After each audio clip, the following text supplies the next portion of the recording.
दोस्तों, एक बार फिर स्वागत है आप सबका हमारे चैनल एसआर एजुकेशन पर। आज की क्लास में हम लोग देखेंगे भारत के प्रमुख पठार व मैदान।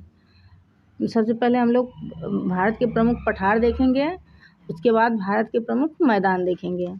जैसे पठार में हम लोग देखेंगे कच्छ का रण नहीं, कच्छ का पठार।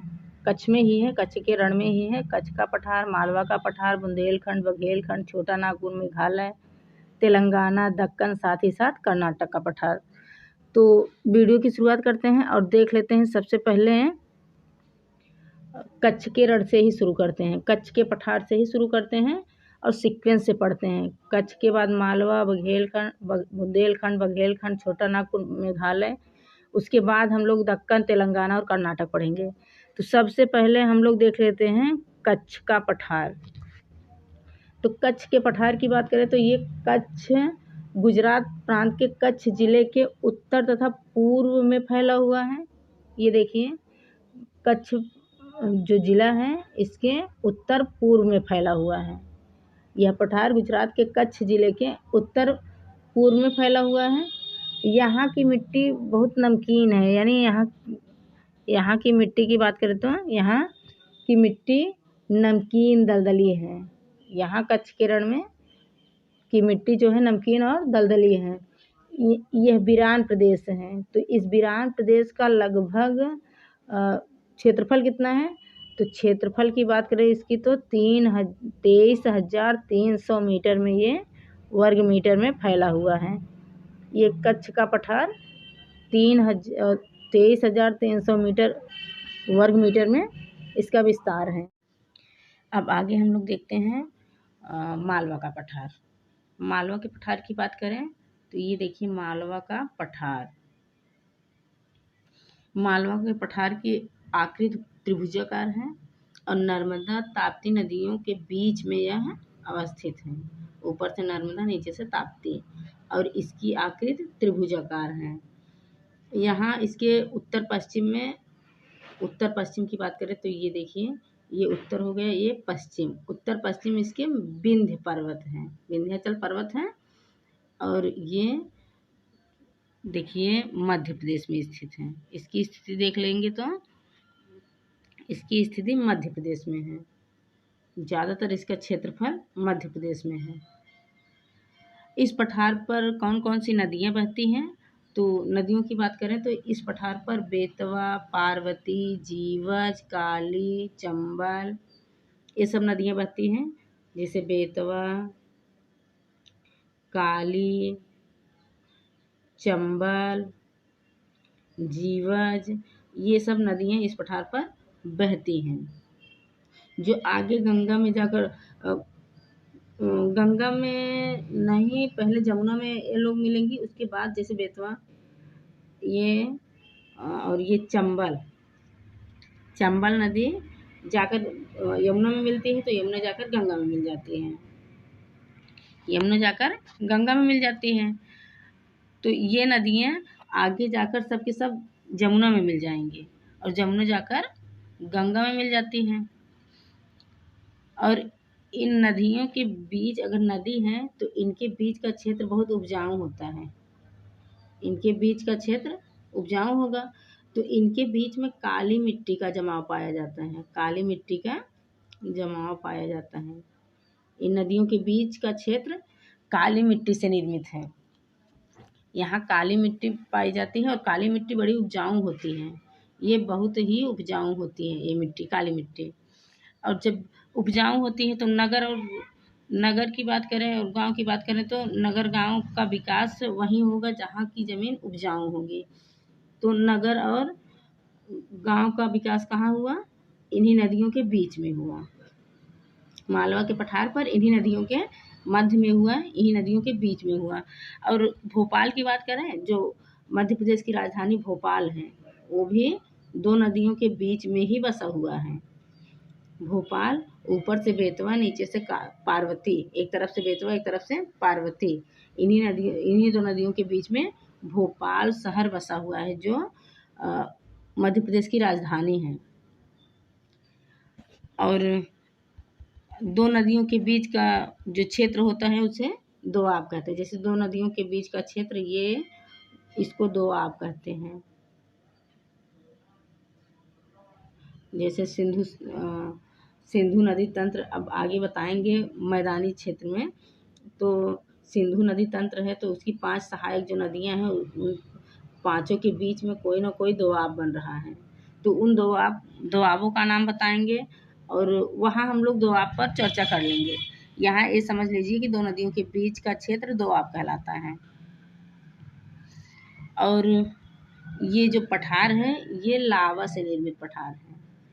कभी सैकड़ों साल पहले, कई सौ साल पहले यहाँ ज्वालामुखी का उद्गार हुआ था। ज्वालामुखी के उद्गार से बना हुआ ये मालवा का पठार है। तो यहाँ लावा से निर्मित मिट्टी पाई जाएगी, जो ये हम कह सकते हैं ये लावा निर्मित पठार है। और लावा निर्मित जो पठार होता है वहाँ काली मिट्टी की अधिकता होती है, क्योंकि ज्वालामुखी का उद्गार होता है तो उससे जो लावा निकलता है, लावा जब ठंडा होता है तो उससे काली मिट्टी का निर्माण होता है। तो ये जब लावा निर्मित पठार है तो यहाँ काली मिट्टी का जमाव होगा, काली मिट्टी की अधिकता होगी। इसलिए इसको हम कह सकते हैं कि ये लावा से निर्मित मालवा का पठार काली मिट्टी का संप्राय मैदान बन गया है। मतलब पूरी तरह से ये काली मिट्टी का मैदान बन गया है। और तो और यहाँ पर उर्मिल मैदान पाए जाते हैं। इस पठार पर उर्मिल मैदान पाए जाते हैं, जिनमें कई चपटी चपटी पहाड़ियाँ हैं। ऊंची ऊंची नहीं, चपटी चपटी पहाड़ियाँ हैं। यहाँ पर कई चपटी चपटी पहाड़ियाँ हैं, ऐसे जाकर चिपट जाते हैं, चिपटी चिपटी पहाड़ियाँ हैं। ये तो था मालवा के पठार का इतिहास। अब आगे हम लोग देख लेते हैं बुंदेलखंड का पठार। ऊपर दिख रहा है बुंदेलखंड का पठार, तो अब देख लेते हैं बुंदेलखंड का पठार। इसकी हिस्ट्री क्या है। बुंदेलखंड के पठार की बात करें तो ये मालवा के पठार में, देखिए ये मालवा का पठार है, तो इसके किस तरफ है, उत्तर पश्चिम, उत्तर पूर्व में है। देखिए ये उत्तर है, ये पूर्व है। तो मालवा का बुंदेलखंड का पठार मालवा के पठार से उत्तर पूर्व दिशा में स्थित है।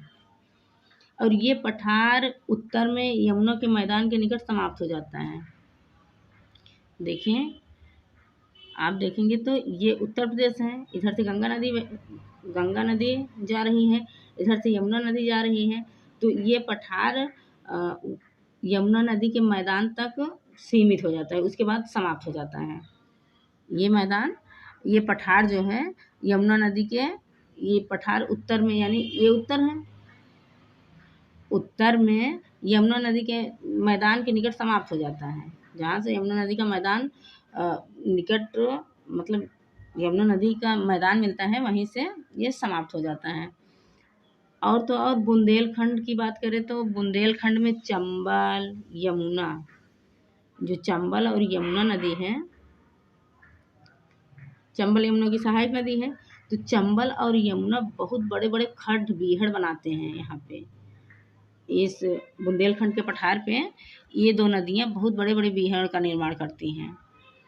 यहाँ की ज़मीन को ऊबड़ खाबड़ बना देती हैं, ऊबड़ खाबड़ बना देती हैं। साथ ही साथ ये ज़मीनें अनुपजाऊ हो जाती हैं। जब ऊबड़ खाबड़ ज़मीन हो जाएगी तो अनुपजाऊ होंगी। यह पठार ग्वालियर पठार तथा विंध्याचल पठार, देखिए ये पठार ग्वालियर तथा विंध्याचल,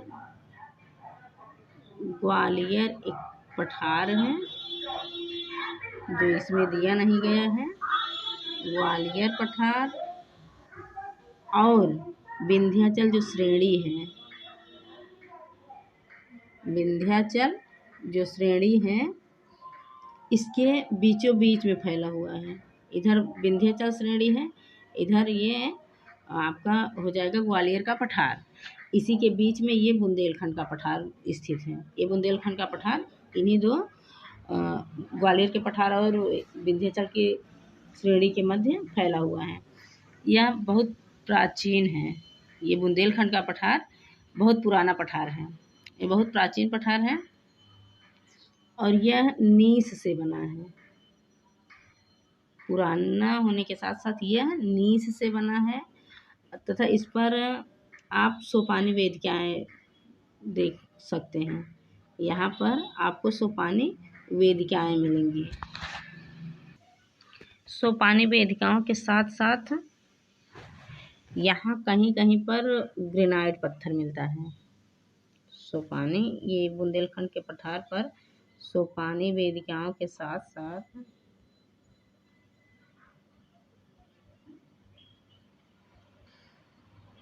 इसके साथ साथ यहाँ आपको मिल जाएगा ग्रेनाइट व बालू का पत्थर।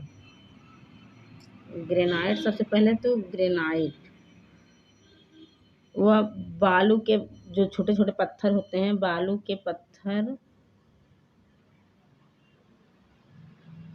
बालू के पत्थर यानी बलुआ पत्थर हम कह सकते हैं। बालू के जो छोटे छोटे महीन कण हो जाते हैं उसको हम क्या कहते हैं? बलुआ पत्थर।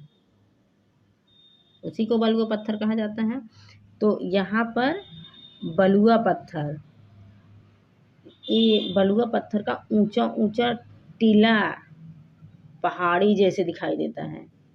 ऊंचा ऊंचा टीला और कुछ छोटी मोटी पहाड़ियाँ दिखाई देती हैं जिसकी ऊंचाई लगभग 300 से 600 मीटर के बीच होती है। तो यहाँ क्या मिलता है? बालू, ग्रेनाइट, ग्रेनाइट के साथ साथ बालू पत्थर, बलुआ पत्थर, बलुआ पत्थर के ऊंचे ऊंचे टीले और छोटी मोटी पहाड़ियाँ दिखाई देती हैं जिसकी ऊंचाई 300 से 600 मीटर होती हैं। तो ये रहा आपका बुंदेलखंड का पठार। और अब आगे देख लेते हैं बघेलखंड का पठार। आगे देखते हैं बघेलखंड का पठार। तो बघेलखंड के पठार की स्थिति ये देखिए, ये है। बघेलखंड पठार की बात करें तो यह विंध्याचल जो श्रेणी है, इधर है विंध्याचल श्रेणी। विंध्याचल श्रेणी के किस तरफ? पूर्व की दिशा में जा रहा है। इसकी स्थिति विंध्याचल श्रेणी के पूर्व की दिशा में है, जिसको बघेलखंड के पठार के नाम से जाना जाता है। इसके उत्तर में, इस बघेलखंड पठार के उत्तर में बात करें तो उत्तर में सोनपुर पहाड़ी है। उत्तर में सोनपुर पहाड़ी और दक्षिण में इसके रामगढ़ की पहाड़ी है। उत्तर में सोनपुर और दक्षिण में रामगढ़, दो पहाड़ियों के बीच में बघेलखंड का पठार। ये पठार बलुआ पत्थर, चूने का पत्थर, यहाँ बलुआ पत्थर, चूने का पत्थर, बलुआ पत्थर, चूने का पत्थर। और इसके पश्चिमी भाग की बात करें तो यहाँ से ग्रेनाइट, यहाँ से क्या मिलता है? ग्रेनाइट चट्टानें। और इसके पूर्वी भाग में भी ये ग्रेनाइट चट्टानें पाई जाती हैं। पूर्वी और पश्चिमी भाग में ग्रेनाइट की चट्टानें और इसके मध्य में बलुआ पत्थर, चूने का पत्थर, ये सब पाया जाता है। इसके उत्तर में सोनपुर और दक्षिण में रामगढ़ की पहाड़ी है और ये विंध्याचल के पूर्व में स्थित है। बघेलखंड का पठार, अगर बघेलखंड के पठार की बात करें तो बघेलखंड का पठार कहाँ है? विंध्य पर्वत के उत्तर में है, पूर्व में है। ऊपर से आपका उत्तर और दक्षिण, उत्तर से मिला था सोनपुर की पहाड़ी, दक्षिण से हम लोग पढ़े रामगढ़ की पहाड़ी। और क्या इसके बारे में पढ़ें तो यहाँ से बलुआ पत्थर, चूने का पत्थर और पूर्वी और पश्चिमी भाग में ग्रेनाइट चट्टानें पाई जाती हैं। ये रहा आपका बघेलखंड का पठार। बघेलखंड का पठार समाप्त। अब आगे देखते हैं छोटा नागपुर का पठार। ये है आपका छोटा नागपुर का पठार। छोटे नागपुर के पठार की बात करें तो ये पठार जो है झारखंड प्रांत के, देखिए झारखंड प्रांत के किन किन जिलों में इसका विस्तार है। सबसे पहले पलामू जिले में, पलामू के बाद धनबाद जिला, धनबाद के बाद हजारीबाग है, हजारीबाग, उसके बाद रांची। ये तो है आपका झारखंड। झारखंड के पलामू, धनबाद, हजारीबाग और रांची। और ये साथ ही साथ बिहार के गया जिले में स्थित है। इसका विस्तार बिहार के गया जिले तक फैला हुआ है। इसका विस्तार ये कहाँ तक विस्तृत है? तो पलामू, धनबाद, हजारीबाग, रांची और बिहार के गया जिले तक इसका विस्तार है। और नदियों की बात करें तो यहाँ से कौन कौन सी नदी इस पठार पर से निकलती हैं यानी बहती हैं, उनका बहाव इस पठार पे है? तो महानदी, सोन, सुवर्णरेखा, दामोदर। महानदी, सोन, सुवर्ण और जाकर दामोदर, ये 4 नदियाँ इस पठार पर से प्रवाहित होती हैं। महानदी, सोन, सुवर्ण, दामोदर, ये 4 नदियाँ इस पठार की प्रमुख नदियाँ हैं जो घाटियों में होकर अलग अलग दिशाओं में प्रवाहित होती हैं। अब यहाँ जो घाटियों से बहती हैं, घाटियों में से अलग अलग ये लोग अपनी दिशा में प्रवाहित हो जाती हैं। और सोन नदी की बात करें तो यहाँ ये देखिए, महानदी, सोन नदी, सुवर्णरेखा, दामोदर। तो सोन नदी की अगर बात करें तो सोन नदी ये जो पठार है इसके उत्तर पश्चिम दिशा में बहती है। इस पठार के उत्तर पश्चिम दिशा में सोन नदी का बहाव होता है। उत्तर पश्चिम दिशा कौन सा है? ये यहाँ से कौन सी नदी बहती है? तो सोन नदी। यहाँ से सोन नदी का प्रवाह होता है और सोन नदी यहीं से बहते हुए जाकर गंगा में मिल जाती है। गंगा की सहायक सोन है तो सोन यहीं से जाते हुए गंगा में मिल जाती है। और पहाड़ की बात करें तो ये जो राजमहल की पहाड़ी है इस पठार की सीमा बनाती हैं। इस पठार की सीमा राजमहल पहाड़ी बनाती हैं। राजमहल पहाड़ी इस पठार की सीमा बनाती हैं। और राजमहल की स्थिति की बात करें तो राजमहल की स्थिति कहाँ होगी? राजमहल की स्थिति ये इस साइड होगी। इस साइड राजमहल की स्थिति होगी। तो राजमहल की पहाड़ी इस छोटा नागपुर पठार की सीमा बना रही है। सीमा का निर्माण कौन कर रहा है? तो राजमहल की पहाड़ी कर रही है। और इस पठार की बात करें तो ये पठार कई भागों में विभाजित हुआ है, कई भागों में बटा हुआ है। जैसे दामोदर नदी के उत्तर में बात करें तो ये दामोदर नदी के उत्तर में इसको हजारीबाग कहते हैं। हजारीबाग और हजारीबाग और यहीं पर इसको कोडरमा का पठार भी कहते हैं। कोडरमा, तो यहाँ उत्तर में हजारीबाग और कोडरमा। और रांची का पठार, इसके दक्षिण में इसको क्या कहा जाता है? रांची का पठार। रांची का पठार कहा जाता है। तो इस तरह से इसका देखिए ये कई भागों में विभाजित हो गया है।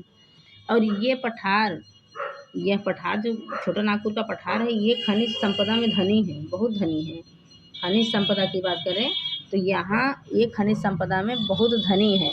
यहाँ पर भारत के जो प्रमुख खनिज हैं जैसे बॉक्साइट, अभ्रक, चिकनी मिट्टी, टंगस्टन और चूना पत्थर, साथ ही साथ फेल्सपार, क्वार्ट्ज, इमारती पत्थर, तांबा, ये सब काफ़ी मात्रा में पाए जाते हैं। तांबा, इमारती लकड़ी यहाँ से प्राप्त हुआ। इमारती पत्थर जैसे संगमरमर, बलुआ पत्थर, संगमरमर की चट्टानें, ये सब यहाँ से प्राप्त होती हैं, यहाँ से प्राप्त की जाती हैं। इसलिए इसको कहा जाता है कि छोटा नागपुर पठार खनिज संपदा में धनी है।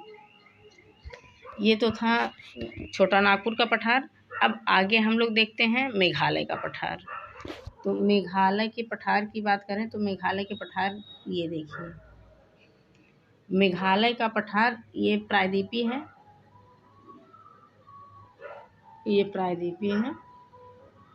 तो मेघालय के पठार की बात करें तो प्रायद्वीपीय पठार की चट्टानें पूर्व की ओर राजमहल की पहाड़ी से, ये देखिए यहाँ राजमहल की पहाड़ी थी तो पूर्व की ओर राजमहल की पहाड़ियाँ, इन सबसे परे आपका मेघालय का पठार है। इन सबसे दूर है मेघालय का पठार विस्तृत है।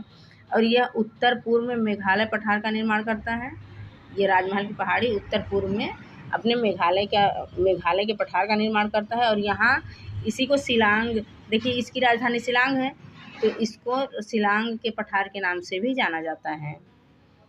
और यहाँ की चट्टानें जो है, छोटा नागपुर का पठार यहाँ है, मेघालय का पठार, यहाँ की चट्टानें से काफ़ी मिलती जुलती हैं, बहुत मिलती जुलती रहती हैं काफ़ी। और यह पहाड़ी की बात करें तो यह पहाड़ियाँ उत्तर पूर्व दिशा में मिकिर पहाड़ी के नाम से फैली हुई हैं।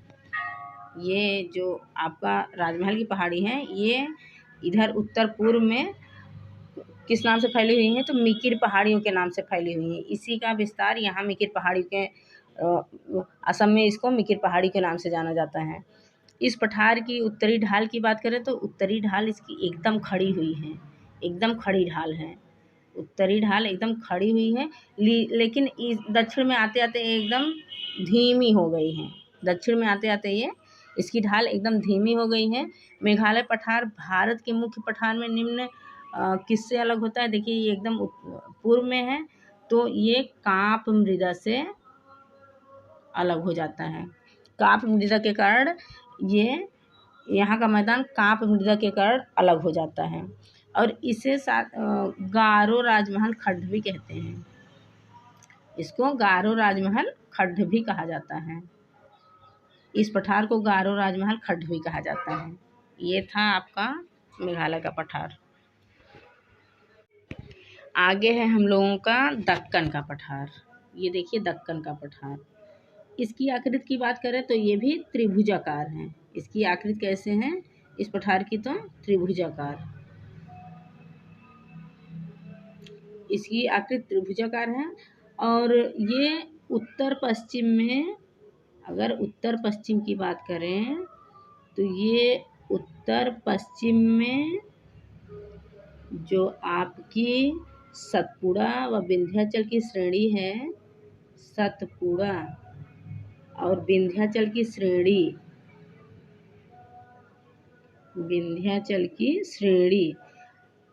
यहाँ तक फैला हुआ है। और उत्तर की बात करें तो महादेव मकालू, यहाँ देखिए यहाँ महादेव मिला था और नेपाल में आपको मकालू मिला था। तो महादेव मकालू, और पूर्व में पूर्वी घाटी तक, पश्चिम में पश्चिमी घाटी तक। इसका विस्तार उत्तर पश्चिम की बात करें तो सतपुड़ा विंध्याचल, और उत्तर की बात करें तो महादेव और आपका मकालू। पूर्व की बात करें तो पूर्वी घाटी, और पश्चिम की बात करें तो पश्चिमी घाटी तक इसका विस्तार है। यह पठार मुख्यतः लावा से बना हुआ है।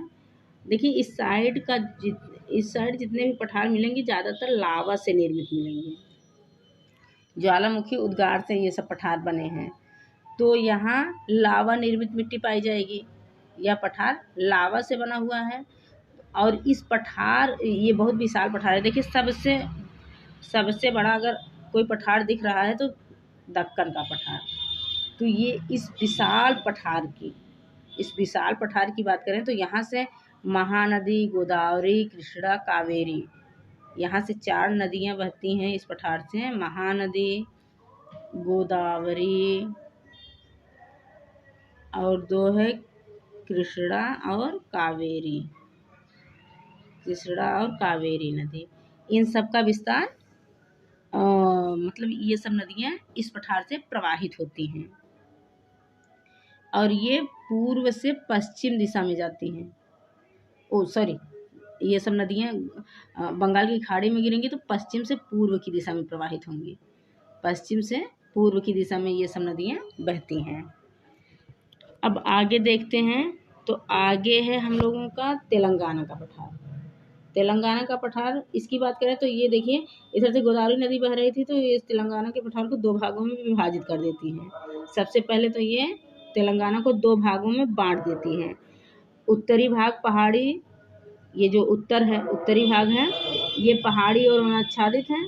यहाँ पर बहुत बड़ी बड़ी पहाड़ियाँ और वनों का विस्तार है, वनाच्छादित है। जबकि दक्षिणी भाग की बात करें तो यहाँ उर्मिल मैदान पाए जाते हैं, जो तालाब, झील इन सब के लिए महत्वपूर्ण भूमिका निभाते हैं। और यहीं पर एक नदी बहती है, वर्धा नदी। यहाँ की नदी वर्धा नदी। अब आगे देखते हैं तो देख लेते हैं कर्नाटक का पठार। ये है आपका कर्नाटक का पठार। कर्नाटक के पठार की बात करें तो इसकी ऊंचाई 600 मीटर ऊंचा है। ये 600 मीटर ऊंचा है।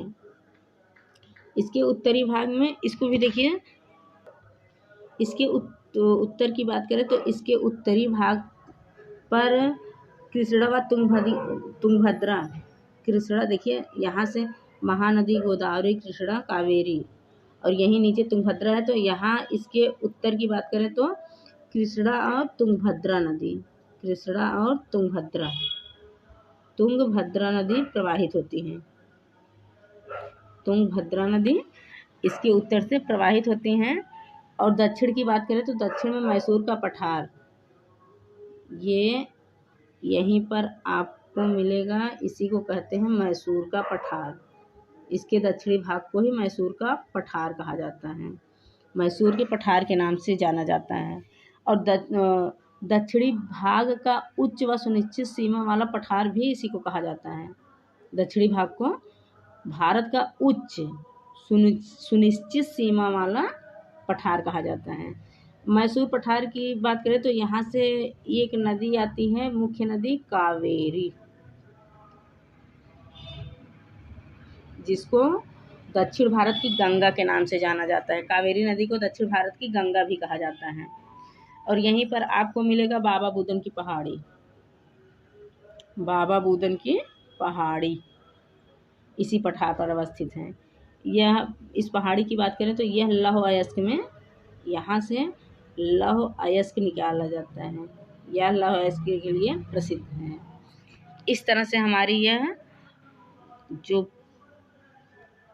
पठारी क्षेत्र था, जो प्रायद्वीपीय पठार था, समाप्त हुआ। हम लोगों ने कच्छ का पठार, बुंदेलखंड का, मालवा का, बघेलखंड, छोटा नागपुर, मेघालय, तेलंगाना, दक्कन और कर्नाटक के पठार के बारे में पढ़ लिए हैं।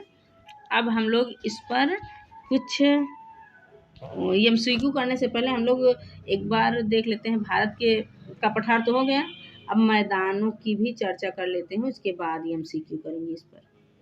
अब हम लोग चलते हैं मैदान की तरफ और पढ़ लेते हैं भारत के कुछ प्रमुख मैदान। जो भारत में मैदान हैं वो पढ़ लेते हैं। ये है आपका भारत का मैदान,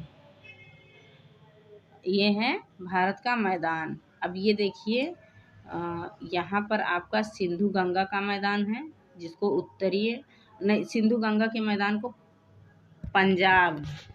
सिंधु गंगा के मैदान को पंजाब हरियाणा का मैदान कहा जाता है। यहाँ ये पंजाब में, देखिए ये पंजाब की ओर इंगित कर रहा है, तो इसे यहाँ से सिंधु नदी प्रवाहित होती है। तो जहाँ से सिंधु नदी बही है वहाँ आपका बन जाएगा पंजाब हरियाणा का मैदान हो जाएगा। और जहाँ से गंगा नदी का प्रवाह हुआ है, देखिए सिंधु गंगा का मैदान यहाँ से यहाँ तक पूरा है। तो जहाँ से गंगा नदी का विस्तार हुआ है उसको उत्तर का विशाल मैदान या गंगा का मैदान कहा जाता है। उत्तर का विशाल मैदान या गंगा का मैदान कहा जाता है, या फिर गंगा का मैदान।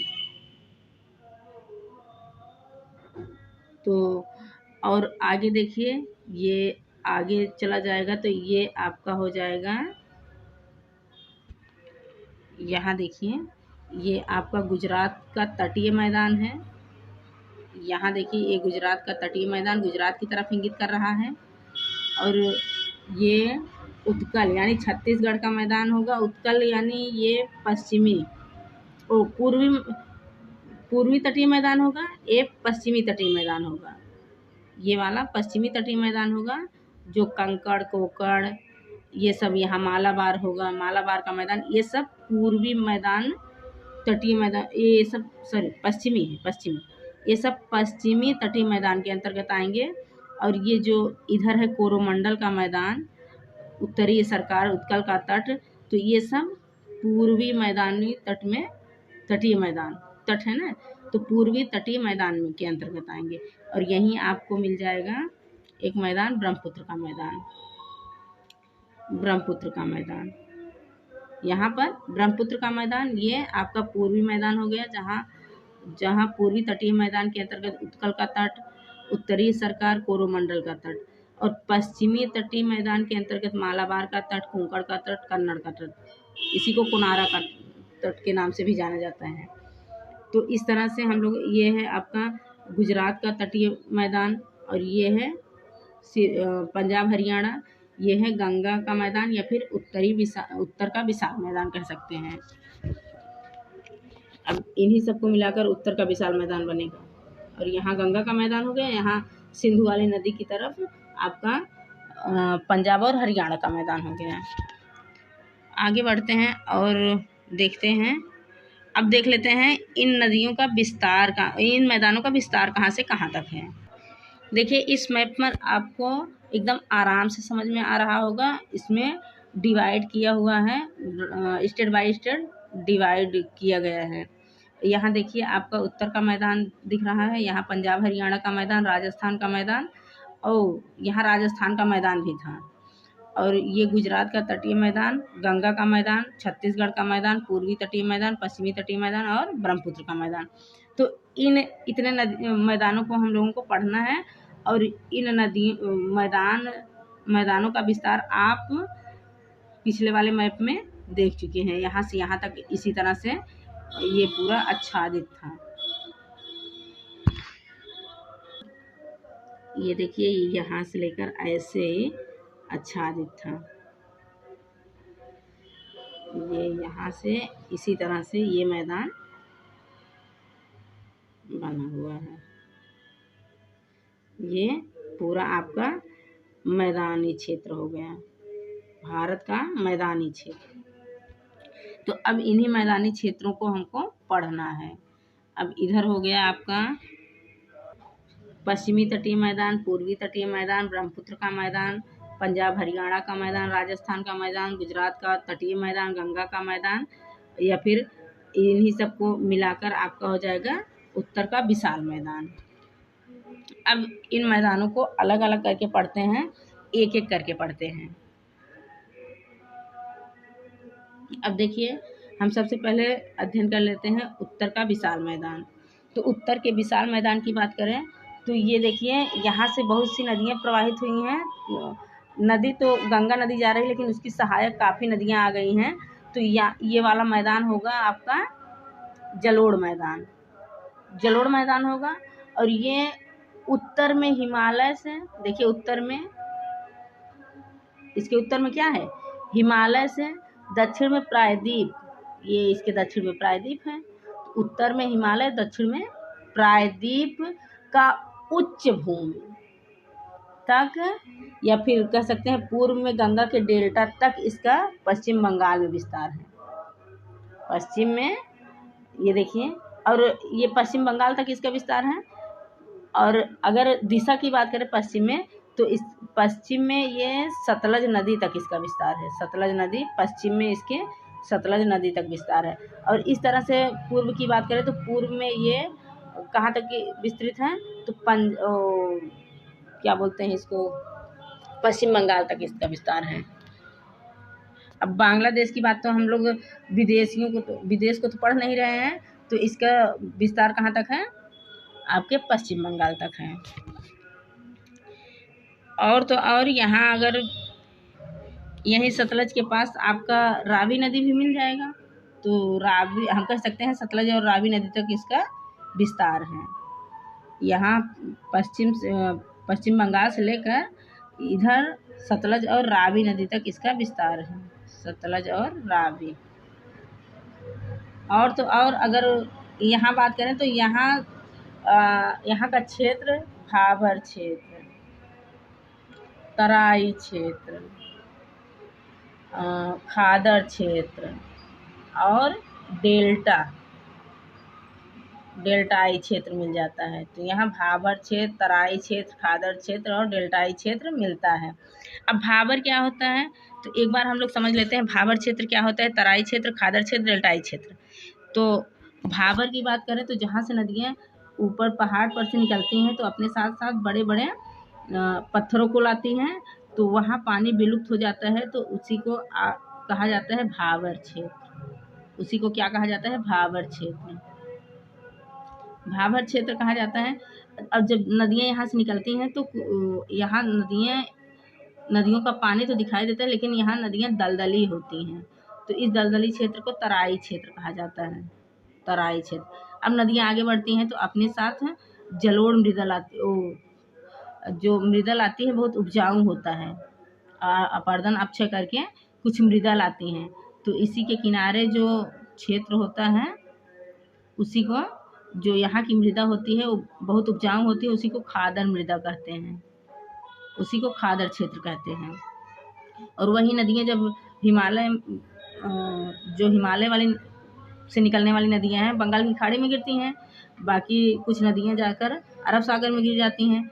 तो बंगाल की खाड़ी में गिरने वाली नदियाँ या फिर अरब सागर में जो भी डेल्टा बनाती हैं, तो इसके बाद जब वो समुद्र में गिरने लगती हैं तो डेल्टा का निर्माण करती हैं।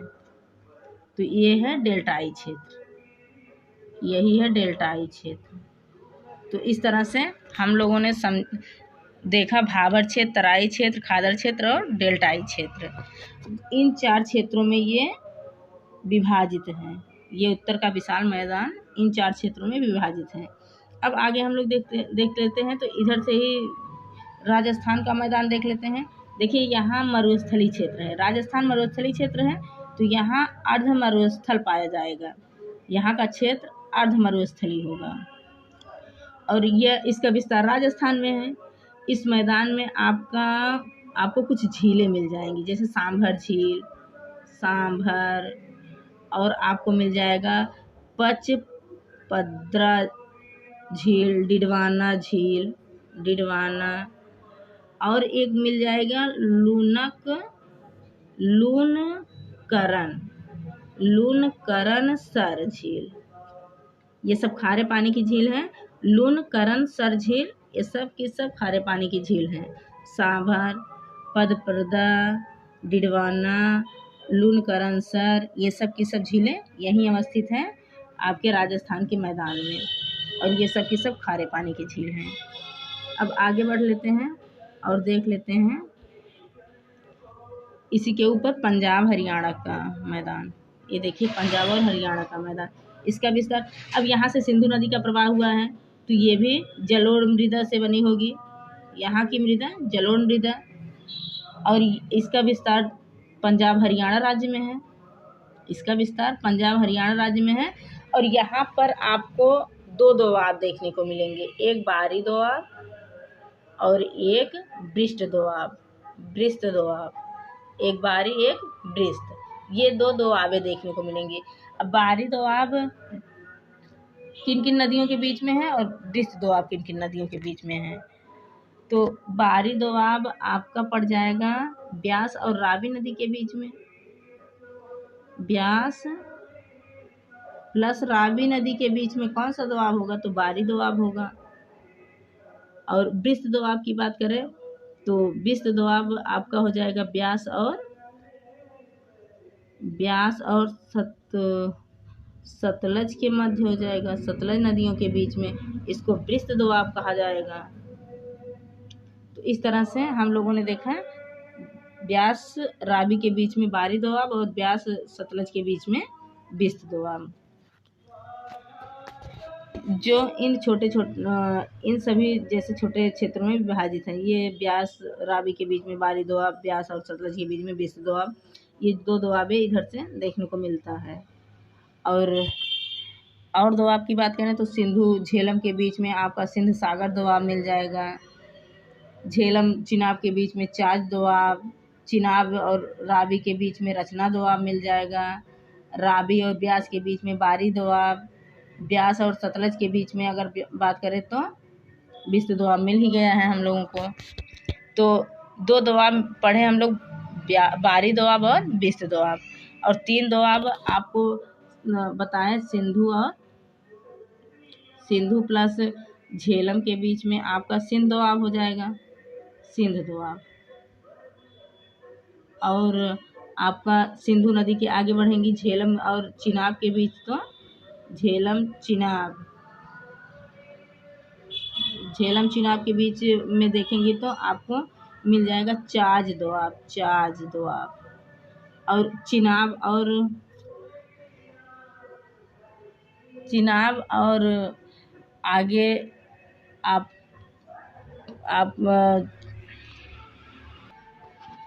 चिनाब और रावी की बात करें तो यहाँ कहाँ लिखे, चिनाब प्लस रावी की बात करें तो यहाँ रचना दोआब हो जाएगा। और दो दोआब के बारे में तो आप लोग जान ही चुके हैं, बारी दोआब, बृस्त दोआब।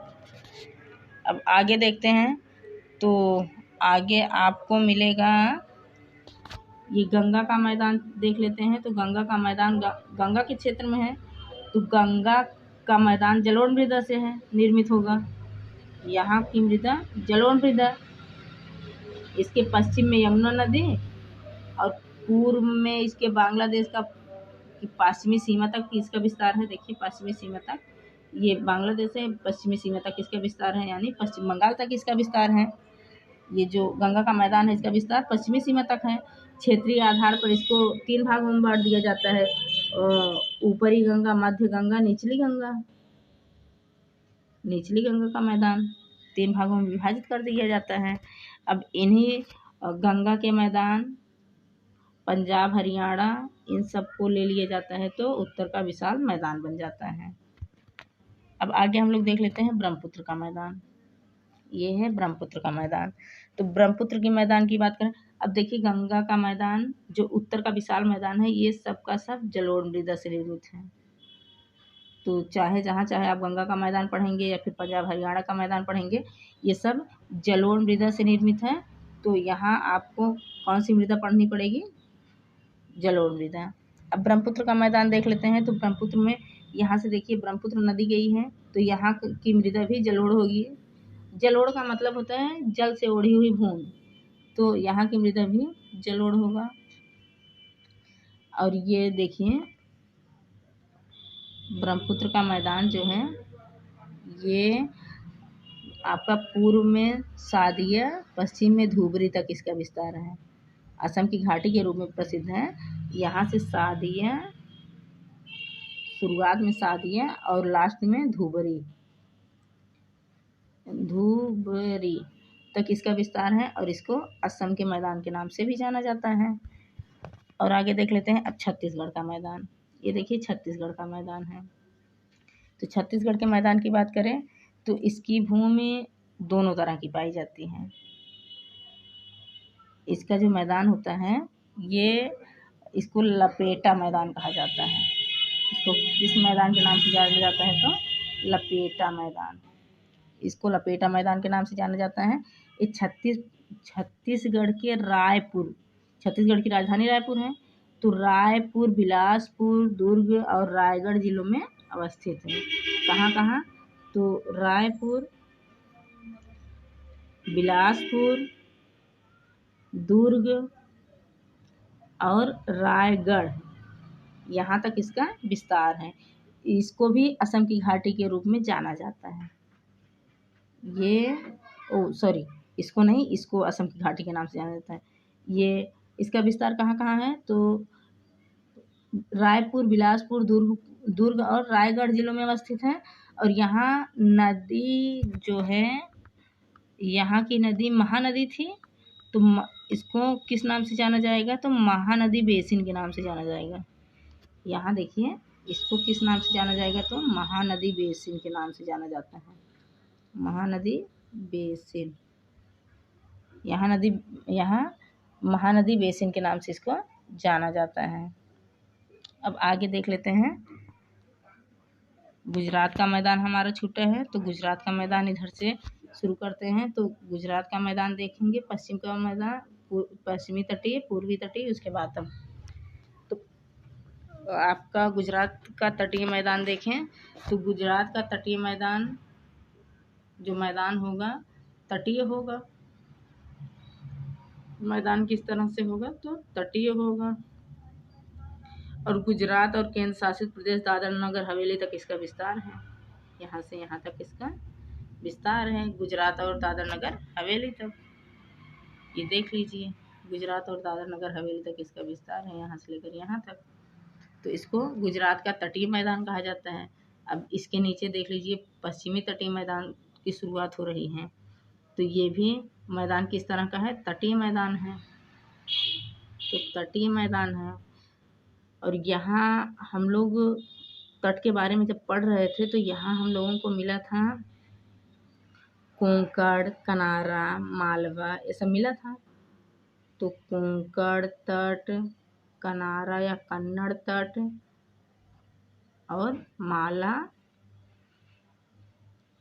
और क्या था, मालाबार था, मालाबार तट था। तो ये पश्चिमी सीमा का विस्तार कहाँ से कहाँ तक है, कोंकण तट से लेकर मालाबार तट तक, कोंकण, कनारा या कन्नड़ और मालाबार तट तक। और इसके अंतर्गत कितने राज्य आते हैं, तो ऊपर से आपका आ जाएगा महाराष्ट्र, फिर गोवा आ जाएगा, कर्नाटक आ जाएगा, केरल। तो यहाँ कितने राज्य आ जाएंगे, 4 राज्य आ जाएंगे। 4 राज्य जैसे महाराष्ट्र, गोवा, कर्नाटक, केरल। अब देख लेते हैं पश्चिमी घाट, ये पश्चिमी तटीय मैदान तो हो गया, पश्चिमी तटीय मैदान तो हो गया। अब देख लेते हैं पूर्वी तटीय मैदान, ये हमारा है पूर्वी तटीय मैदान। तो पूर्वी तटीय मैदान की बात करें तो ये मैदान पूर्वी तटीय मैदान है। मैदान किस तरह का है, तो तटीय मैदान है। और यहाँ भी देखिए अगर राज्य की बात करें तो इसका विस्तार उड़ीसा, आंध्र प्रदेश और तमिलनाडु, इसका विस्तार कहाँ तक है, उड़ीसा, आंध्र प्रदेश और तमिलनाडु के तटीय हिस्सों तक है। ये पश्चिम बंगाल में नहीं जा रहा है। पश्चिम बंगाल में आपका उत्तर का विशाल मैदान आ गया था, या फिर गंगा का मैदान देख सकते हैं, तो पश्चिम बंगाल तक उसका विस्तार था। ये पूर्वी तटीय मैदान का विस्तार यहीं उड़ीसा तक है, उड़ीसा, आंध्र प्रदेश, तमिलनाडु में है। और यहीं पर एक बीच है मरीना बीच, यहीं पर मरीना बीच, यहीं पर आपका चिल्का झील मिल जाएगा, चिल्का झील। चिल्का झील के अलावा यहीं पर आपको पुलिकट झील मिल जाएगा, इसी तट पर पुलिकट झील मिल जाएगा, इसी झील पर आपको पुलिकट झील मिल जाएगा। इसी झील पर नहीं, इसी मैदान में, इसी पूर्वी तटीय मैदान में, पूर्वी तटीय मैदान में आपको चिल्का झील, मरीना बीच, पुलिकट झील, ये सब इसी पूर्वी तटीय मैदान के अंतर्गत आ जाएंगे। तो और हम लोग एक बार आगे हम लोग मैदान के साथ साथ कुछ, अब मैदान पढ़ लिए हैं तो मैदानों में ही घास पाए जाते हैं, तो हम कुछ प्रमुख घासों को देख लेते हैं, कहाँ किस नाम से जाना जाता है। जैसे ये आपका जम्मू कश्मीर है, तो जम्मू कश्मीर में जैसे घास के मैदान, तो यहाँ घास के मैदानों को किस नाम से जाना जाता था, तो मर्ग, जम्मू कश्मीर में मर्ग कहा जाता था। तो यहाँ सोनमर्ग, गुलमर्ग, यहाँ के घास के मैदानों को सोनमर्ग, गुलमर्ग, इसी के साथ पढ़ लेते हैं, सोनमर्ग, गुलमर्ग और टनमर्ग, इन सब नामों से जाना जाता है इसको, घास के मैदानों को उत्तर में और जम्मू कश्मीर में।